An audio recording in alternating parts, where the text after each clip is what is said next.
Irmão Raimundo, a paz do Senhor, a paz do Senhor aqui para a irmã Lucilena, e a paz do Senhor para todos os irmãos da igreja, para todos os cristãos que residem aqui em Tamboril e em todas as localidades, em todo o estado do Ceará, em todo o Brasil, a todos aqueles que estão neste momento nos vendo e participando deste momento tão sublime, deste momento tão importante, deste momento tão marcante, porque marca a história do Evangelho, da propagação do Evangelho de Cristo Jesus na Terra.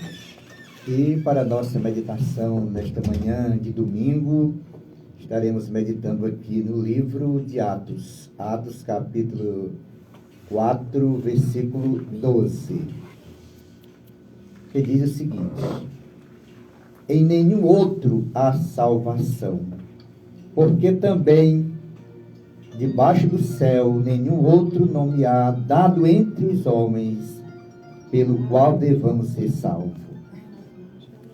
Meus amados, estamos diante de uma grande verdade. Esta verdade, ela procede de Deus e está exposta aqui nas Sagradas Escrituras. E de forma que o assunto salvação, ele é o tema central das Sagradas Escrituras. Por que é o tema central? Porque a salvação, ela vem de Jesus. É Jesus o autor desta salvação, e por esta razão é o tema central da Bíblia Sagrada, relacionado Deus ao homem. Aqui nós temos, neste texto, esta mensagem que foi proferida pelo apóstolo Pedro em um momento da história da igreja primitiva, quando houve aquele milagre daquele paralítico que estava junto à porta formosa do templo.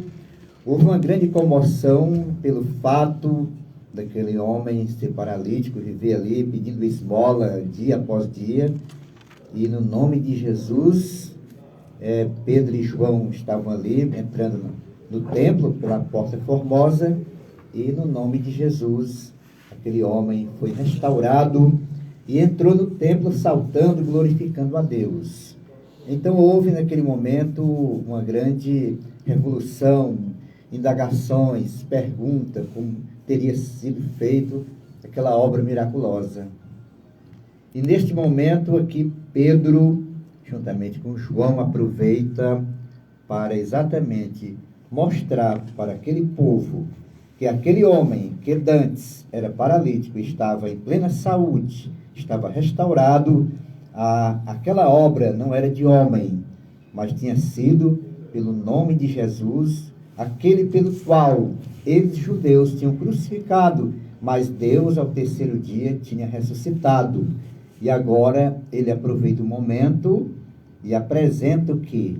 A maior bênção, o assunto principal, que é a salvação, aonde ele diz aqui, está registrado aqui no versículo de número 12, em nenhum outro há salvação.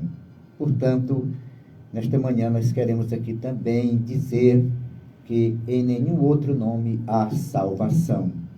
Talvez alguém possa procurar salvação por outros meios, mas a palavra de Deus, as Sagradas Escrituras, através da sua revelação plena e nítida, está mostrando dia após dia, semana após semana, mês após mês, ano após ano, de geração em geração, que esta salvação, ela está concentrada, ela vem de Jesus Cristo. Então não há outro nome, importa que devamos ser salvos no seu nome de Jesus. E este assunto é tão interessante que você já vê ele espalhado no Antigo Testamento.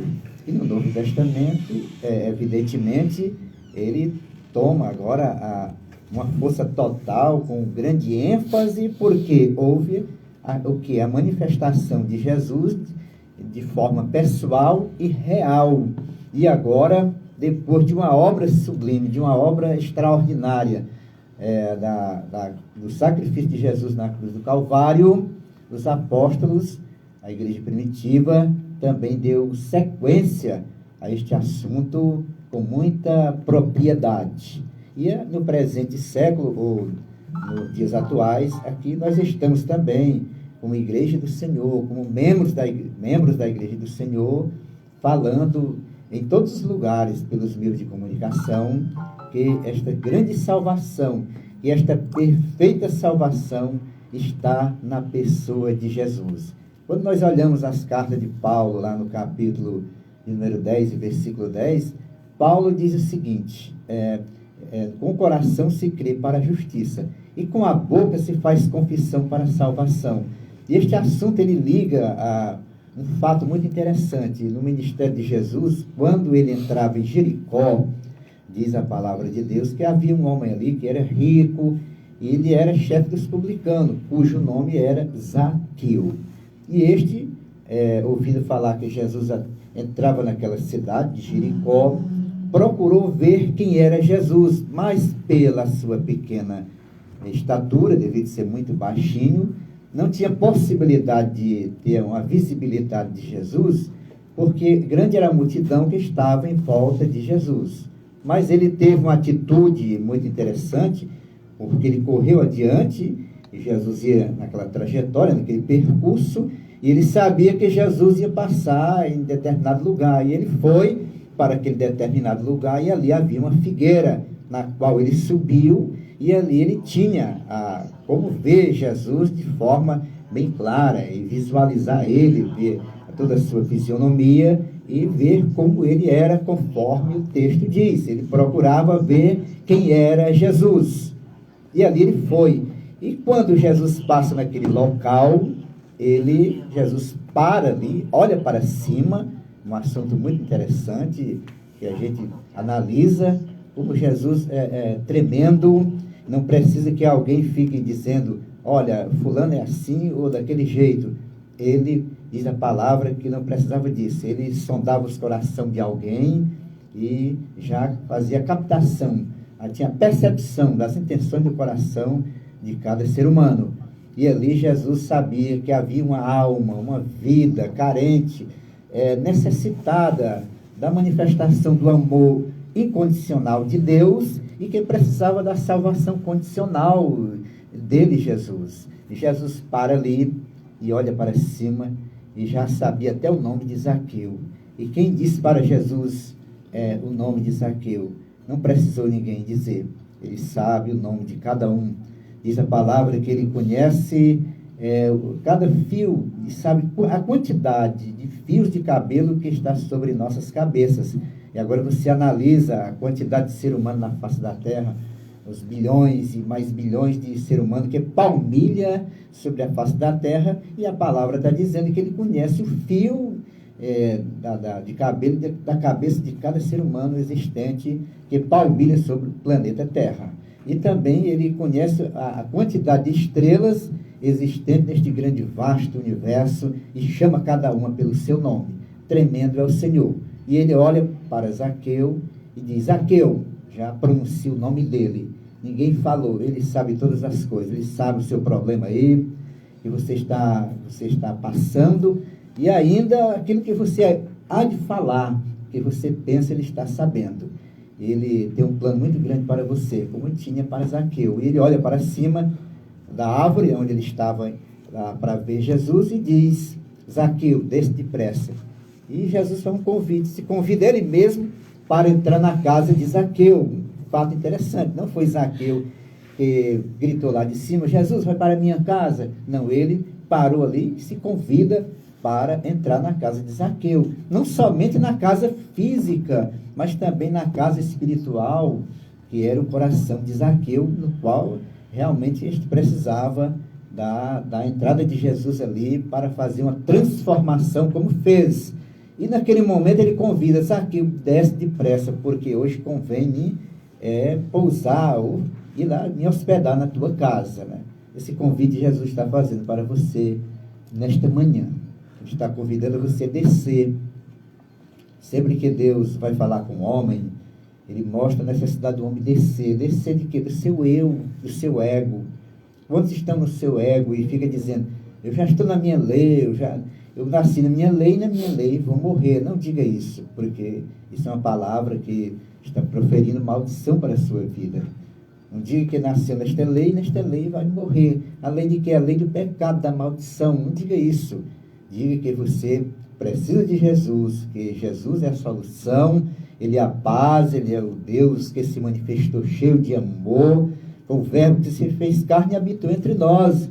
E vemos a sua glória, como os cristãos primitivos viram a sua glória, Ele cheio de graça e de verdade. E através da revelação e por fé, nós vemos Ele cheio de graça e de verdade, de fato.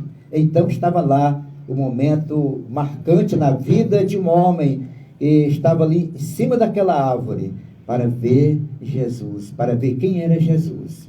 E naquele momento recebe um convite do próprio Jesus para ir para a casa dele. Desce depressa também, vem depressa, sai da sua posição, sai de cima do muro, da dúvida, da confusão, da superstição, do embaraço que você está envolvido aí.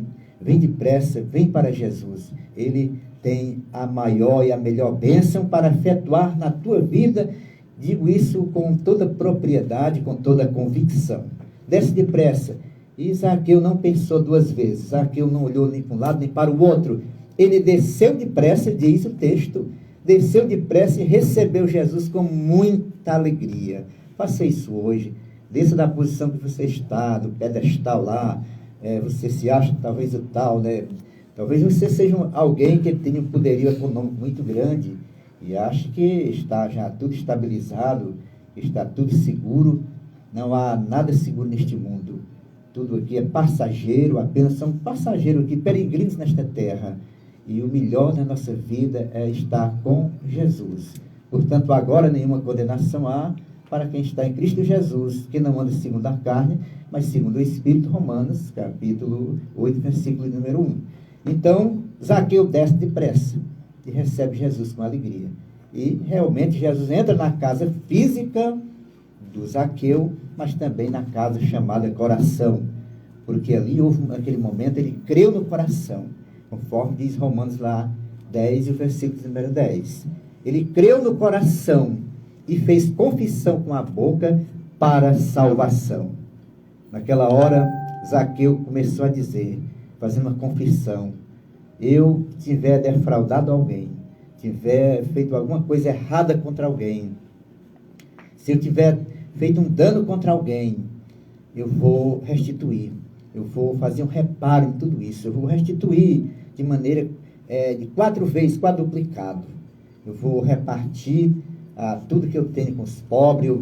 Então aquela fala de Zaqueu era um resultado do arrependimento e um resultado de que? Da ação da graça de Deus, de Jesus Cristo na vida dele. E ali a salvação estava entrando na vida de Zaqueu, que o próprio Jesus testemunhou dizendo: hoje veio salvação a esta casa. Porque, meus irmãos, não há outro nome dado aos homens que importa ser salvo. E nenhum outro há salvação, como diz aqui o texto. A salvação chega agora na casa e na vida de Zaqueu. Esta salvação também está chegando na sua casa hoje. Deus está dando a oportunidade a você. Está dando esta felicidade de você se deparar com a sua revelação. E você agora resta o quê? Fazer uma decisão e uma confissão. Creia no seu coração que Deus faz justiça na sua vida e confesse com a sua boca que Ele é Senhor da sua vida e seu Salvador. Para isto Ele nasceu. No momento que Jesus nasceu e que o anjo apareceu àqueles pastores lá no campo, e ele disse: vá até Belém, porque hoje nasceu. Quem que nasceu? Nasceu hoje o Cristo, o Senhor, o Salvador. Ali era a comunicação do anjo, daquele ser angelical, naqueles pastores que durante as vigílias da noite estavam reparando ali, cuidando dos seus rebanhos. O que o mensageiro angelical transmitiu naquela hora? A salvação chegou. No dia que Jesus foi levado ao templo para ser apresentado, havia ali um homem chamado Simeão. E ele, quando viu Jesus, ele pega a criança lá das mãos de Maria, sua mãe biológica, né? E ele botou em seus braços e começa a dizer: agora, Senhor, se despede em paz o teu servo, porque meus olhos já viram a tua salvação. Glória a Deus. A salvação, portanto, está em Jesus. Simeão já era um homem avançado em idade e esperava a redenção de Israel. E agora chega aquela criança ali, e foi revelado pelo Espírito que ele realmente era o Salvador.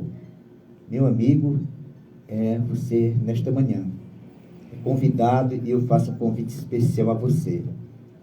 Receba Jesus como seu Salvador, porque em nenhum outro há salvação.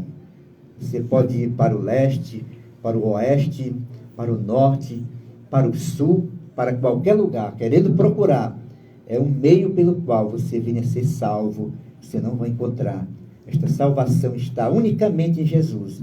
Ele está bem perto de você, a palavra está perto de você, está batendo na porta do seu coração e dizendo assim: eis-me aqui, abre a tua porta, porque se você abrir, ele vai entrar e vai fazer morada, e a restauração de Deus na sua vida, isso vai acontecer de maneira completa, de maneira que o seu espírito e a sua alma vão ser restaurados. Aquele paralítico, ele recebeu uma cura física, mas Jesus não está interessado somente na cura física de uma doença qualquer. Ele cura porque ele é médico por excelência, ele é maravilhoso em fazer isso. Durante seu ministério ele realizou muitas curas, a palavra mostra de maneira clara. E após a sua morte, ressurreição e ascensão ao céu, os milagres continuaram e continuam. Jesus continua curando todo tipo de enfermidade, porque assim está escrito lá, Isaías, profeta messiânico, capítulo 53, a partir do versículo 4, está dizendo que ele tomou sobre si as nossas enfermidades. Já mostra claramente que ele é o Senhor de todas as coisas, de todo domínio, que tem o poder sobre todo mal, sobre toda doença e sobre toda enfermidade. Ele pode fazer plenamente isso na sua vida, curar todo tipo de enfermidade que você tiver no seu corpo físico agora, mas ele tem um interesse muito mais amplo, muito além disso, que é salvar a sua vida. A cura de qualquer doença traz benefício apenas para o corpo físico, né? Mas a salvação, ela traz um benefício tanto para o espírito, alma e corpo, envolve todo o seu ser. É por esta razão que Deus amou o mundo de tal maneira que deu seu Filho unigênito, para que todo aquele que nele crê não pereça, mas tenha a vida eterna. Jesus pregava isso para Nicodemos. E Deus não enviou seu Filho para condenar o mundo, não, mas para que o mundo seja salvo por ele. Mas a condenação é esta, que os homens amam mais as trevas do que a luz. Portanto, você é convidado agora a amar mais Jesus do que as trevas. E desta forma, a salvação vai vir sobre a sua casa, como veio na casa de Zaqueu, como veio sobre a vida do apóstolo Paulo, como veio sobre nossas vidas nos dias atuais. Jesus quer e pode salvar você perfeitamente, pois a salvação dele é grande e é perfeita. E como vamos poder negligenciar uma tão grande salvação desta que hoje, conforme diz o autor aos Hebreus, uma salvação desta que é oferecida gratuitamente por Jesus. A graça de Deus, ela há se manifestado, trazendo salvação a todos os homens, mas ela é uma doutrina, nos ensina que para obtermos esta salvação é necessária uma renúncia da impiedade, das paixões mundanas e de tudo aquilo que desagrada a Deus, para que o homem tenha uma vida de piedade e viva piamente e sóbria diante de Deus. A graça de Deus na pessoa de Jesus tem se manifestado para trazer este grande benefício e esta grande bênção. Que você seja agraciado nesta manhã por este dom perfeito, por este dom gratuito, que é a salvação em Cristo Jesus. Se o salário do pecado é a morte, que mata, que destrói, mas o dom gratuito de Deus é a vida eterna em Cristo Jesus, que é esta salvação na qual estamos fazendo menção na manhã deste domingo. Amém.